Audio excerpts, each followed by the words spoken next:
Serve us, Btch. Thugs harassed a waitress in the diner, then bikers walked in. It was one of those nights when the world outside looked cruel and gray, where the rain beat against the cracked diner windows like it was trying to wash away the sins of everyone inside. The neon sign flickered, Rosie's Diner, its red glow bleeding through the glass onto the face of a young woman who stood behind the counter, her eyes tired but kind. Her name was Emily Carter, a waitress barely in her mid-20s, wearing a faded blue apron and a smile that didn't quite reach her eyes. Life had not been gentle with her.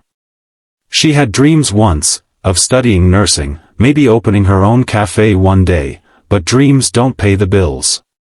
Not when you're alone, not when your mother's medicine costs more than your weekly pay, and definitely not when you're stuck working the night shift for people who treat you like a servant rather than a soul. And that night, that was the night that broke something inside her. Before the story continues, if you believe in kindness, second chances, and standing up for what's right, please take a second to like, comment, share, and subscribe to channel name, because stories like this one remind us that humanity still exists, even in the darkest corners of the world. The diner door swung open with a violent clang, and in came three men whose presence sucked the warmth right out of the room. Their leather jackets were damp from the rain, their boots heavy, their laughter sharp and mean. They looked around, sneering, their eyes landing on Emily like wolves spotting prey. The smell of beer clung to them, mixed with smoke and arrogance. The first one, a broad, red-faced man with tattoos running down his neck, slammed his fist on the counter and shouted, "Hey, sweetheart. Serve us, Btch. We've been waiting all day to see that pretty face." The word echoed across the diner, shattering the calm. Emily froze. Her fingers tightened around the coffee pot, her knuckles white. She forced herself to breathe, to stay calm, to smile, because that's what her boss told her, the customer is always right.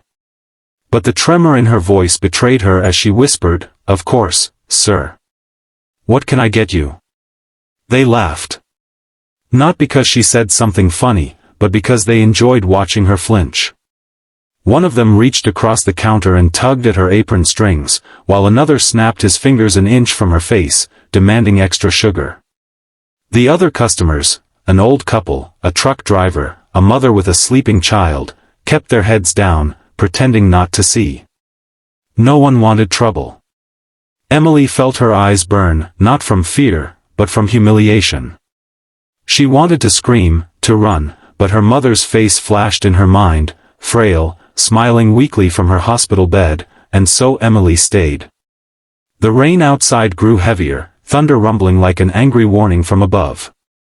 Just when the laughter of the thugs grew loud enough to drown out the sound of her breaking heart, the diner door creaked open again.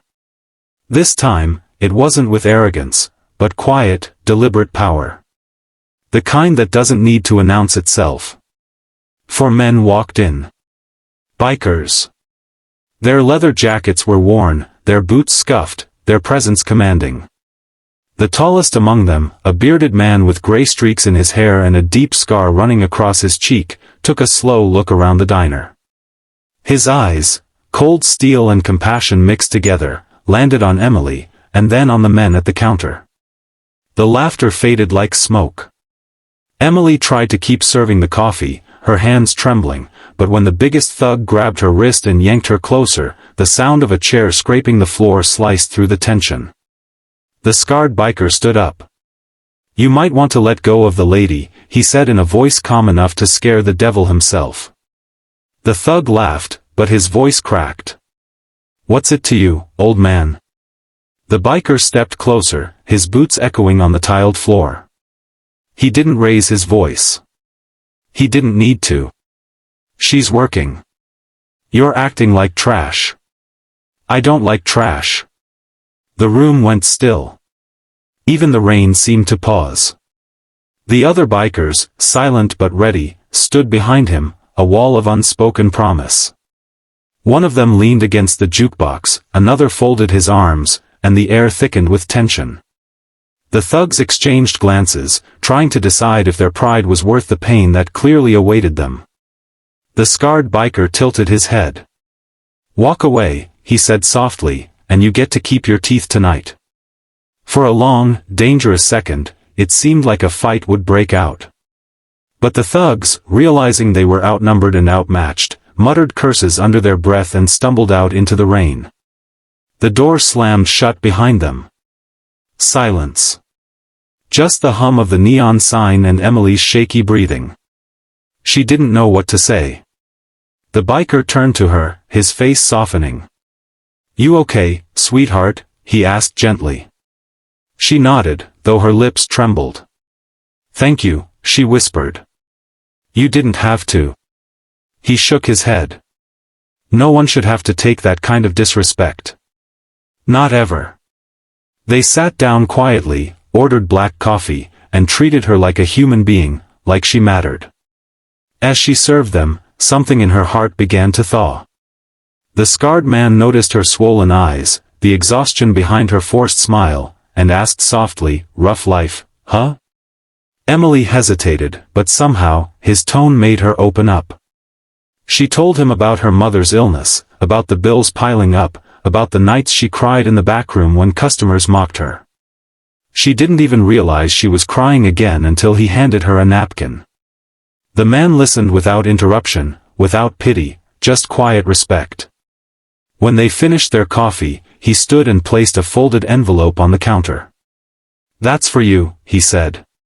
"For the medicine. For your mom." Emily blinked in confusion. "I can't take this." But they were already walking toward the door. When she opened the envelope, her hands began to shake. Inside was a note that read, "From the writer's Brotherhood, you're stronger than you know. Keep fighting." And beneath it, a stack of $100 bills, more money than she had seen in months. She ran to the door, calling after them, but they were already gone, their bikes roaring into the night like thunder fading into hope.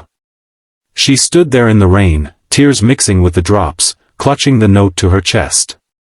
For the first time in years, she felt seen. She felt safe. She felt like maybe the world still had good people left. That night, Emily stayed late to clean the diner. As she wiped the counter, she smiled at her reflection in the window. The girl staring back wasn't the same one who stood there trembling hours ago. She had been reminded of something powerful, that even in a cruel world, kindness can still roar louder than hate. Weeks later, a line of motorcycles pulled into the diner again.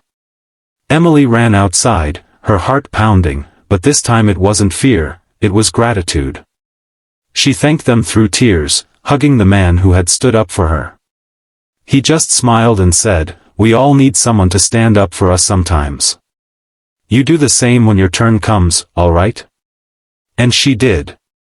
Months later, Emily had saved enough to move her mother into better care.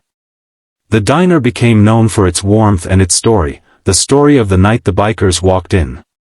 People came not just for the food, but for the feeling that maybe, just maybe, decency still existed in this world.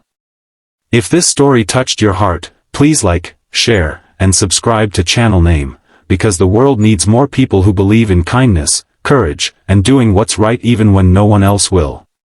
Speech balloon special request, drop a comment below and tell us, have you ever stood up for someone who couldn't stand up for themselves? Your story might inspire someone else to do the same.